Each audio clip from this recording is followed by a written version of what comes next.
ప్రసంగం చేస్తే గంగమ్మ 5 రోజుల్ని ముంచెత్తేస్తుంది.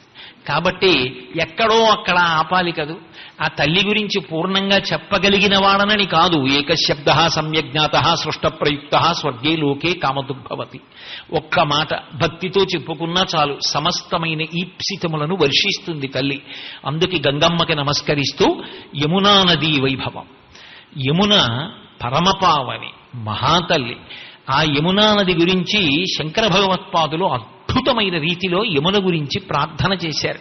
అందులో ఒక మాట అంటారు యమునమ్మని, అమ్మా కృపాపారావారాం తపనతనయాం తాపశమనీం.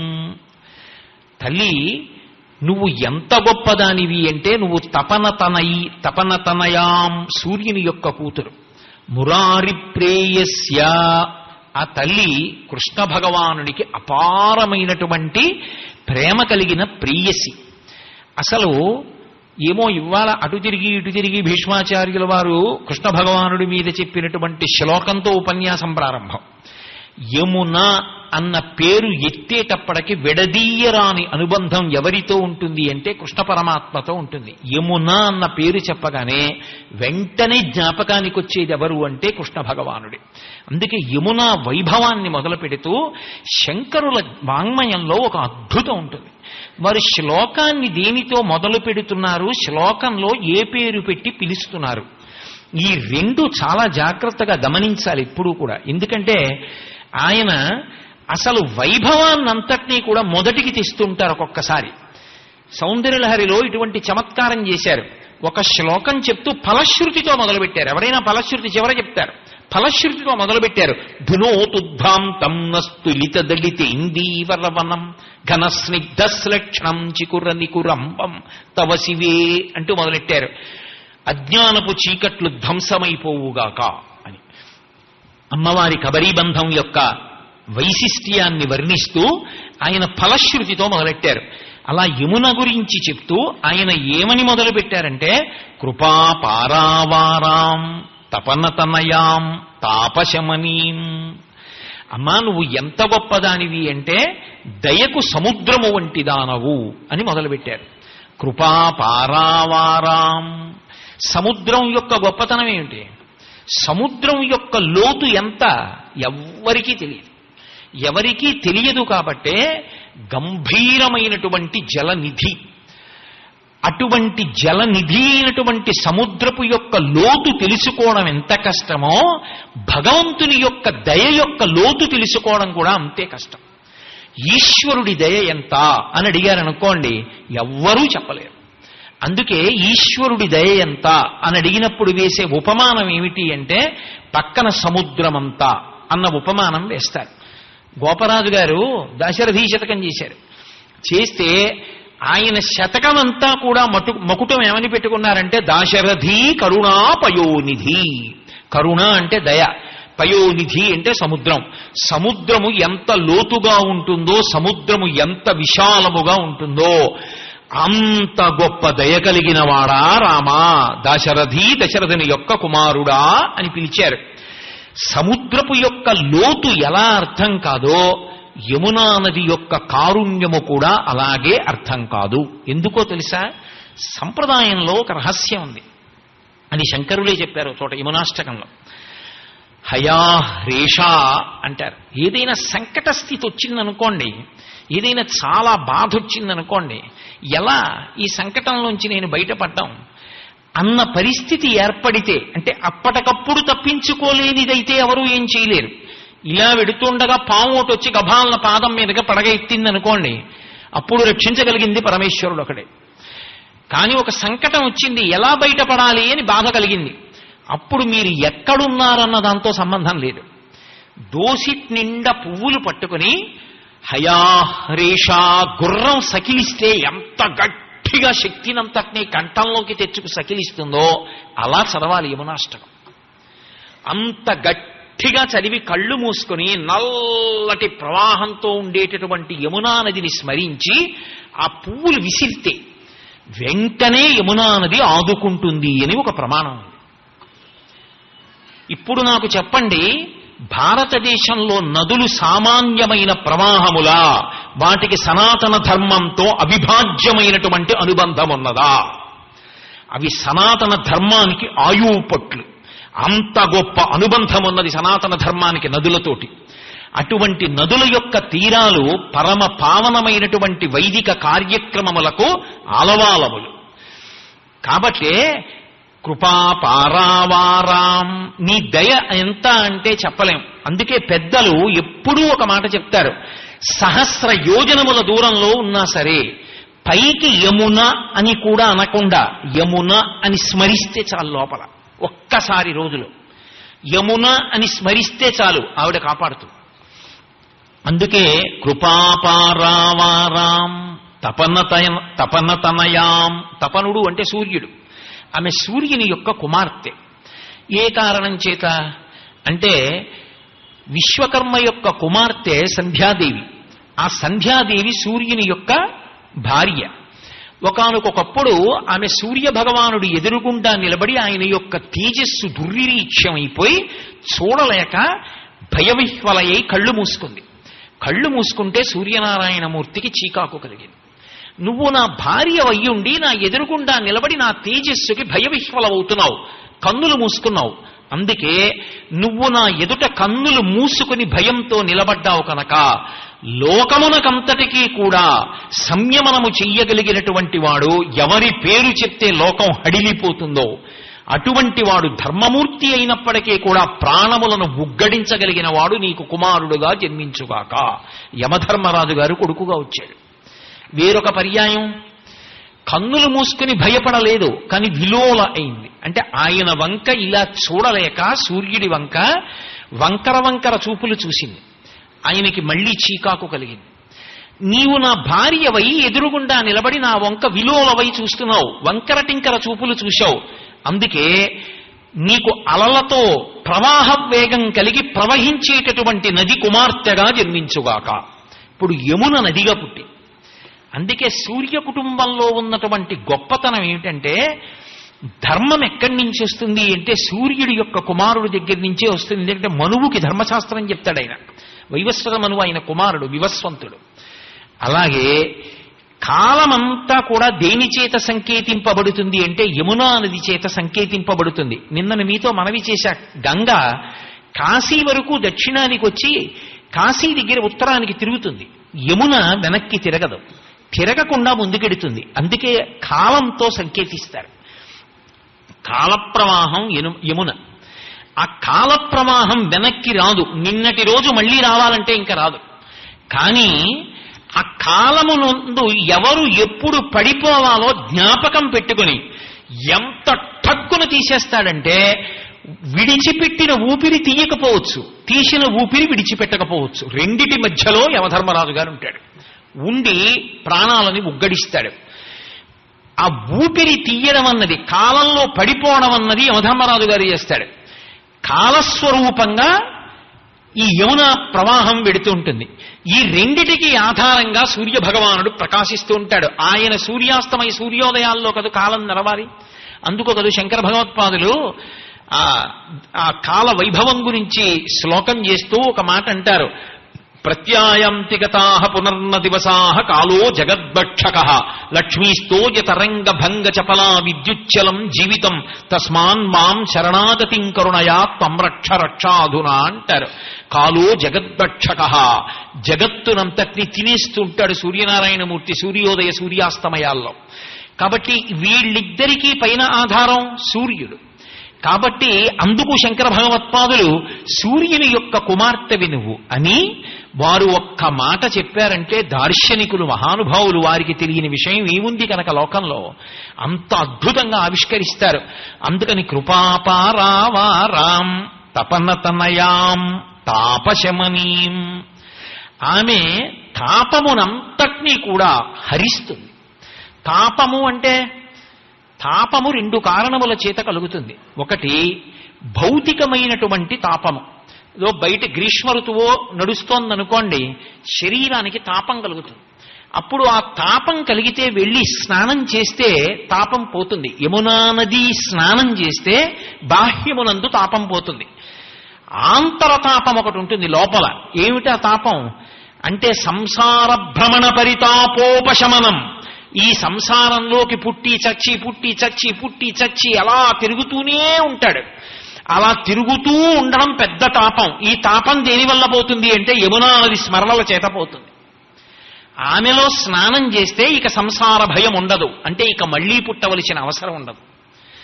ధర్మమునందు అనురక్తి కల్పిస్తుంది, చేసిన పాపములను తొలగిస్తుంది.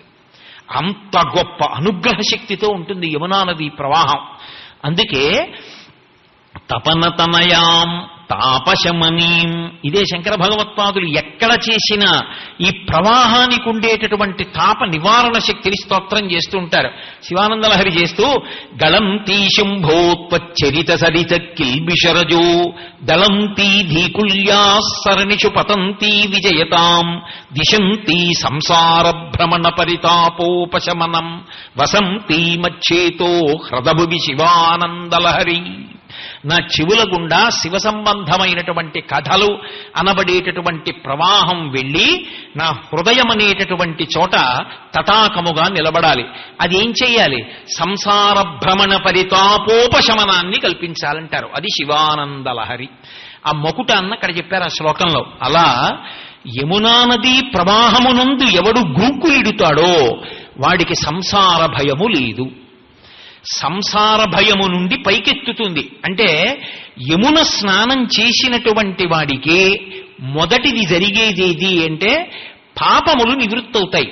రెండవదేది అంటే ధర్మమునందు అనురక్తి కల్పిస్తుంది. ధర్మము కట్లు విప్పుతుంది తప్ప కొత్త కట్లు వేయదు. ధర్మమునందు అనురక్తినిస్తుంది. అందుకే తపనతనయాం తాపశమనీం మురారి ప్రేయస్యా భయభవదవాం భక్తవరదాం. ఆ తల్లి మురారి ప్రేయస్యా, మురారి అంటే మురుడు అనబడేటటువంటి రాక్షసుని సంహరించినటువంటి శ్రీ మహావిష్ణువు. ముర అన్న రాక్షస సంహారం కృష్ణావతారంలో ప్రసిద్ధికెక్కింది నరకాసురుడితో యుద్ధం జరుగుతున్నప్పుడు. అందుకని కృష్ణుణ్ణి కీర్తిస్తున్నారు శంకర భగవత్పాదులు. ఎందుకని యమున అన్న పేరెత్తేటప్పటికే మనకెవరు గుర్తొస్తారంటే కృష్ణుడే గుర్తొస్తాడు. మురారి ప్రేయస్య, ఆమెకి కృష్ణుడికి ఒక గొప్ప అనుబంధం. ఇది చాలా తాత్వికంగా ఉంటుంది, పైకి తెలుసుకోవడానికి చాలా ఆహ్లాదంగానూ ఉంటుంది. ఎక్కడో వసుదేవుడు కారాగారంలో ఉన్నాడు, దేవకీదేవితో కలిసి ఉన్నాడు. అష్టమ గర్భం వచ్చేస్తుందేమో, తనని చంపేస్తుందని కంసుడు భయవిహ్వలత పొంది ఉన్నాడు. ఏం చేస్తున్నా సరే అమ్మో పుట్టేస్తాడేమో బెంగ పెట్టేసుకుని ఉన్నాడు.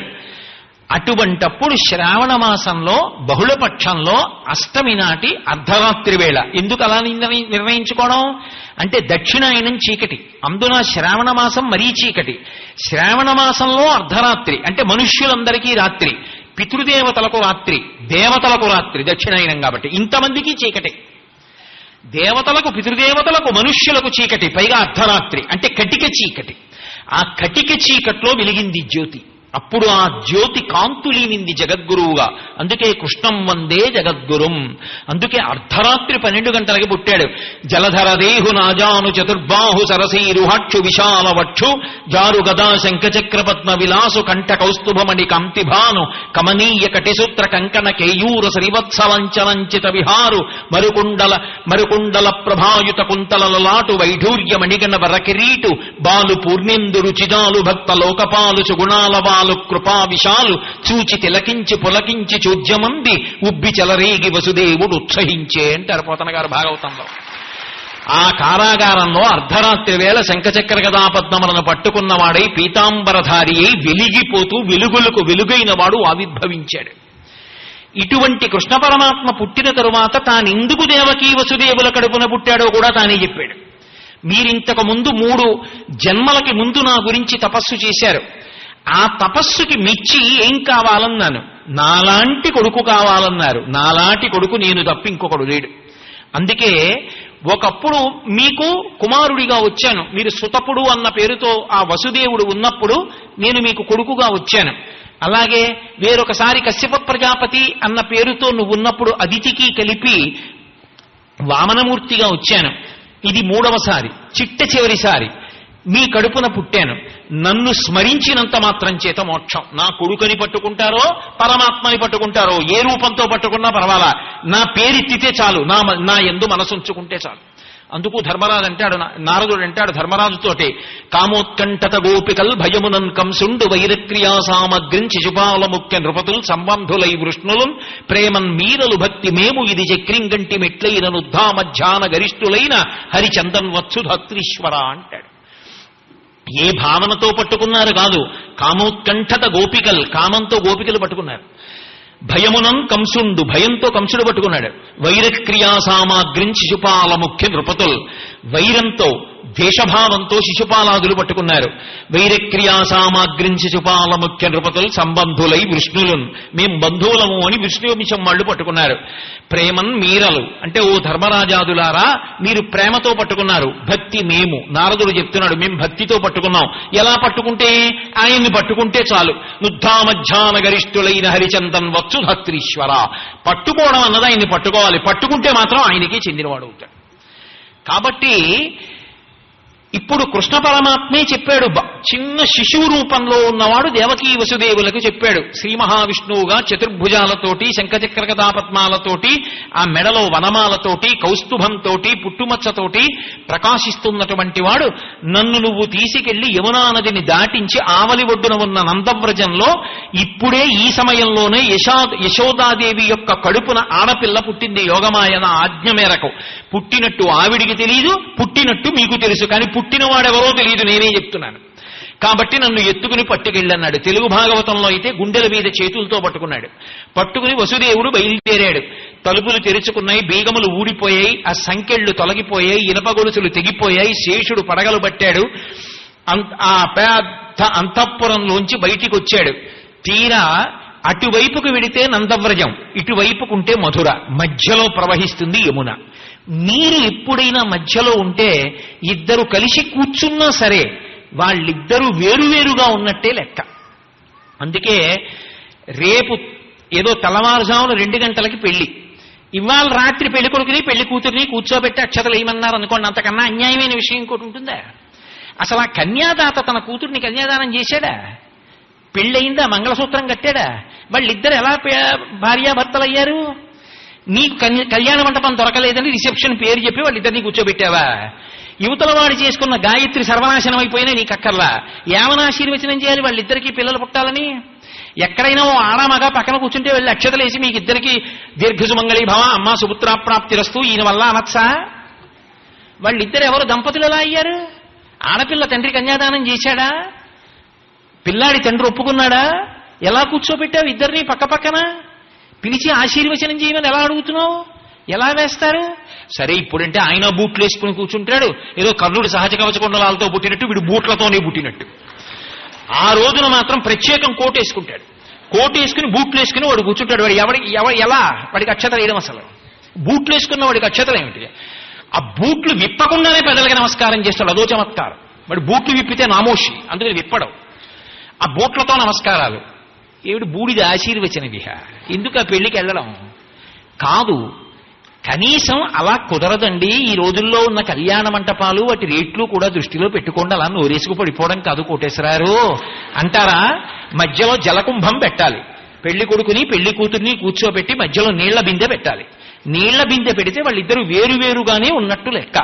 అక్కడ అక్షతలేసి ఇక్కడ అక్షతలేసి అమ్మా నీకు మంచి కొడుకు పుట్టాలి, ఆయనకి మంచి కొడుకు పుట్టాలి, ఇద్దరూ కలిశాక అదే అవుతుంది తప్ప కనీసం ఆశీర్వచనం చేసేవాడికి దోషం రాదు. అప్పుడు కూడా బిందె పెట్టి బూట్లు వేసుకుంటే కాదు, బూట్లు ఇప్పితే. కాబట్టి ఏదైనా ఒకటి చేశాము అంటే శాస్త్రం అన్న మాట ఒకటి ఉంది, దానికి ఒక గౌరవం ఇచ్చింది. లేనినాడు దానికి ఎందుక తంతు? నిన్ననే కదా మీతో తల కొట్టుకున్నాను. శాస్త్రస్య గురువాక్యస్య సత్యబుద్ధ్యావధారణ సా శ్రద్ధ కడితా సిద్ధి యయా వస్తూపలభ్యతే. సంతోషంగా ఉండాలి కన్యాదానం చేసిన వాడు, సంతోషంగా ఉండాలి కోడలొచ్చిన వాడు, సంతోషంగా ఉండాలి నవదంపతులంటే. అసలు ఆ శాస్త్రానికి ఓ మర్యాద ఏడిస్తే కదూ, చేసే క్రతువుకు గౌరవం ఉంటే కదూ అందరూ సంతోషంగా ఉండడం. చేసేవన్నీ తంతులు చేసి సంతోషాలు రమ్మంటే ఎక్కడి నుంచి వస్తాయి? సరే ఈశ్వరుడు క్షమించి అట్లే అనుగ్రహించుగాక, మధ్యలో నాకెందుకు. కాబట్టి తపనతనయాం తాపశమనీం, ఆ తల్లి యమునా నది అడ్డొచ్చింది. యమునకి అటు విడితే నందవ్రజం, యమునకి ఇటు ఉంటే మధుర. రెండు విడివడతాయి నీటి ప్రవాహంతో. ఎందుకో తెలుసా? నీటితో ఎందుకు వేరయ్యాయంటే యమునతో మధురని కంసుడు పరిపాలిస్తాడు. మధురమైన కోర్కెలతో ఎప్పుడూ ఏవో అనుభవించడం తప్ప భగవంతుడు అక్కర్లేదన్న వాళ్ళందరూ మధురలో ఉంటారు. కంసుడు పరిపాలిస్తాడు. ఆ నీరు దాటావా నందవ్రజం ఉంటుంది, అక్కడ నందుడు ఉంటాడు, యశోద ఉంటుంది. కృష్ణోపనిషత్ అని ఒక ఉపనిషత్.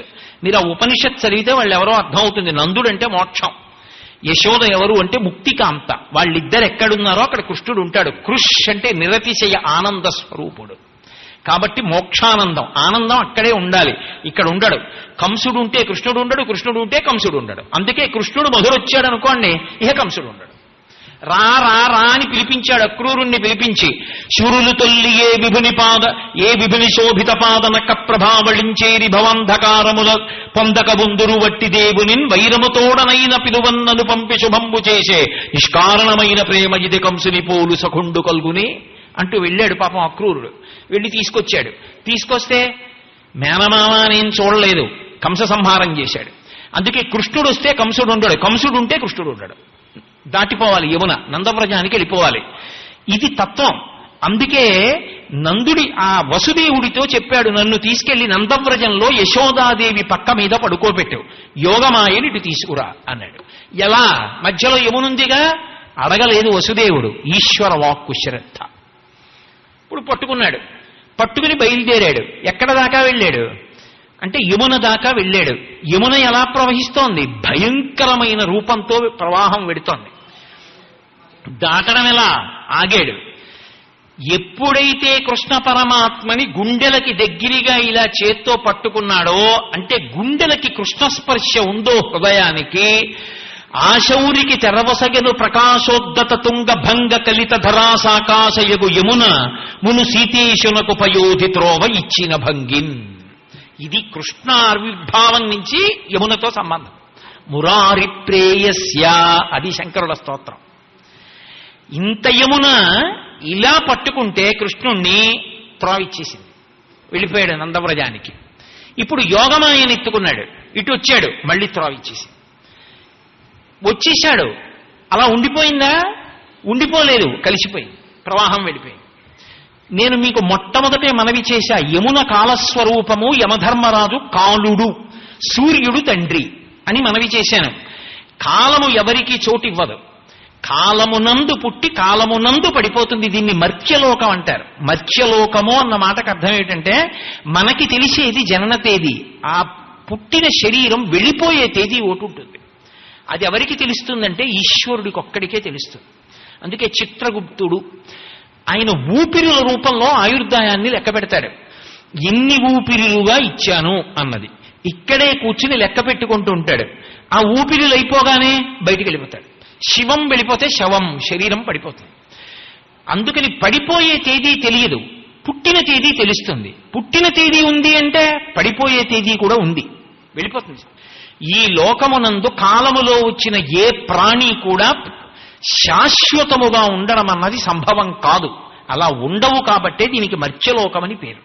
అటువంటి లోకంలో పుట్టి శరీరంతో ఉండిపోవాలని ఎవడైనా కోరితే ఇది రాక్షసత్వం అంటారు. అందుకే అలా కోరుకుంటే రాక్షసుడు కాదయా. శరీరం వెళ్ళిపోతుంది, ఆత్మ ఎక్కడికి వెళ్ళదని తెలుసుకున్నవాడెవరో వాడు జ్ఞాని. అందుకే ఆ యమున దారి ఇవ్వదు. ఎవరికి దారి ఇచ్చేసింది? కృష్ణ భగవానుణ్ణి గుండెల్లో పెట్టుకున్నవాడెవరో వాడికి యమున దారిచ్చింది. అంటే ఇప్పుడు ఆమెకి ఎవరు ప్రియము? కృష్ణుడు ప్రియము. కాలస్వరూపంగా యమునకి ప్రియమెవరు? కృష్ణ భగవానుడు. కృష్ణుణ్ణి గుండెల్లో పెట్టుకుంటే యమున దారిచ్చేస్తుంది. మురారి ప్రేయస్య, స్త్రీవచనంగా కదా చెప్తారు. అందుకని మురారి అయినటువంటి కృష్ణ భగవానుడికి అత్యంత ప్రియమైనటువంటి ప్రేయసి ఆమె. మురారి ప్రేయస్య భయభవదవాం భక్తవరదాం